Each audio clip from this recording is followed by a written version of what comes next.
کا زمانہ ہے. اللہ نے چاہا اگلے سال مولوی صاحب خدا بنے گا. وہ ایک آدمی نے کہا کہ میں خدا ہوں، میں خدا ہوں. ایک پٹھان نے آ کر کے کہا وہ خوچے تو خدا ہے؟ پٹھان نے کہا خوچے تو خدا ہے؟ کہا ہاں خدا ہے، ہم خدا ہے. کہا تھا یہ لوگوں کو زندہ تم کرتا ہے، لوگوں کو مارتا تمہیں. کہا میں زندہ کرتا ہوں، خدا تو کرے گا نا. اگر وہ کہتا میں نہیں کرتا تو خدا ہی نہیں ہوا، خدا نہیں رہا. کہنے لگے لوگوں کو تم مارتا ہے، لوگوں کو زندہ تم کرتا ہے، اولاد تم دیتا ہے. اس نے کہا ہم دیتا ہے، ہم دیتا ہے. تو کہا کہ اے خوچا تم صرف انسانوں کو مارتا ہے یا جانوروں کو مارتا ہے؟ جانور بھی وہ ان کو بھی تو مارتا ہے؟ کہتے مارتا ہے. پٹھان نے یہاں سے پکڑا، کہا استاپ مور دغا دغا قوم. پٹھان نے یہاں سے پکڑا. اس کا ترجمہ کسی پٹھان سے پوچھ لینا، میں نے پوری بات نہیں بتائی ہے. مسجد میں میرے شیخ کی مسجد ہے، سمجھے، خداؤں کی جوتیوں پہ مجھے قربان کرے. تھوڑا سا میں نے اشارہ کیا، پٹھانوں سے پتہ کر لینا بعد میں. اس نے کہا خوچے تم جانوروں کو تم مارتا ہے؟ کہا ہم مارتا ہے، اگر نہیں مارتا تو خدا نہیں رہا. پٹھان نے یہاں سے پکڑا، استاپ مور دغا قوم، استاپ خور دغا قوم. کہنے لگے تیرے مور اور خور تیری ماں بہن کو یہ کرے بے غیرت. میرے بچوں کی ایک بھینس تھی، اس کو بھی تو نے مارا ہے نا. وہ بھینس کل مر گئی، اس کو بھی تو نے مارا. نفرت کسی صورت میں کتے کا بچہ تجھے چھوڑنا نہیں ہے. وہ پٹھان نے اس کے گلے میں پٹھان نے، اللہ جزا خیر دے، پٹھان نے یہاں پر یہ ڈال کر کے رسی اور اس طریقے پر یہ کہ اللہ آپ کا بھلا کرے، وہ چادر ڈال کر کے رومال ڈال کر کے کھینچا، خدا مر گیا جی.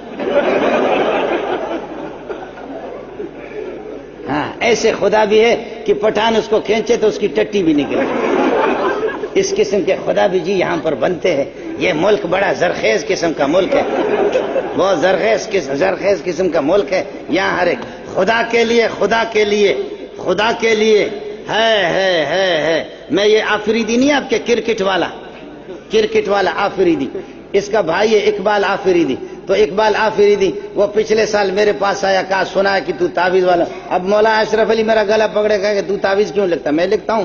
سمجھے، حضرت کہے گا کہ بابا نے تعویذ ماویذ کے پتہ نہیں اجازت دے یا نہ دے، ہم تو لکھتے ہیں برات.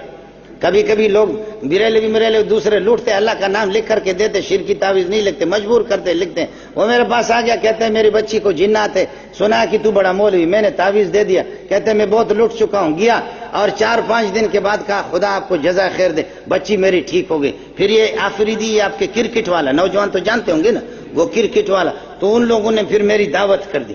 میں وہاں پر گیا، واہ آفریدی واہ، بہت پیاری بات کی. کہنے لگے کہ میرے پاس جو ہے نا، میرے پاس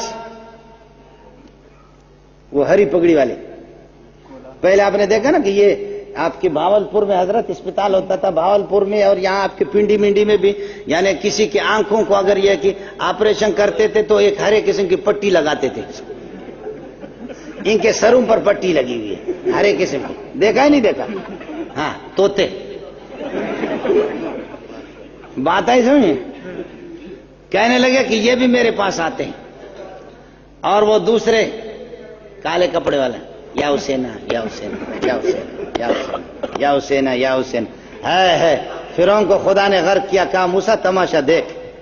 موسیٰ کا دل ٹھنڈا ہو گیا اور بنی اسرائیل کے دل ٹھنڈے ہو گئے. لیکن ادھر مشرکین مکہ کے بارے میں فرمایا قاتلهم يعذبهم الله بأيديكم ويخزيهم وينصركم عليهم ويشفي صدور قوم مؤمنين. فرمایا موسیٰ کی آنکھوں کو میں نے ٹھنڈا کر دیا، ان کے دلوں کو میں نے ٹھنڈا کر دیا، لیکن میں نے خود دشمن کو غرق کر دیا. اور فرمایا کہ اے محمد آپ کا دل زیادہ جلا ہوا ہے، ابو بکر عمر عثمان کا دل جلا ہوا. میں تمہارے دشمنوں کے ہاتھ باندھ دیتا ہوں، چھڑی ہاتھ میں لے لو، تلوار ہاتھ میں لے لو، خود اپنے دل بڑھاس نکالنے کے لیے جتنا بھی مار سکتے مارو. دونوں میں فرق ہے کہ نہیں ہے؟ ادھر اللہ نے غرق کر دیا دشمن کو، موسیٰ علیہ السلام تماشا دیکھ رہا تھا، بنی اسرائیل تماشا دیکھ رہے تھے. یہاں فرمایا کہ نہیں ایسا نہیں ہوگا، محمد کا دل زیادہ دکھا ہے ان ظالمون نے، ابو بکر عمر عثمان علی کے دل زیادہ دکھے ہوئے ہے، اس لیے فرمایا ہاتھ میں باندھ دیتا ہوں، ان کو یہ کہ حرکت ان میں رہے گی بھی نہیں. اب تم اپنی مرضی سے اپنے دلوں کو ٹھنڈا کرنے کے لیے جتنا بھی مارو. قاتلوا يعذبهم الله بأيديكم ويخزيهم وينصركم عليهم ويشفي صدور قوم مؤمنين. تمہارے دلوں کے بڑھاس نکلے گا، جتنا بھی مارو مارتے رہے. یہ دوسری جماعت، یہ کون ہے؟ دوسری. اور فرمایا تیسری جماعت ان سے بھی زیادہ، تیسری جماعت ان کو تو آپ نے مار دیا.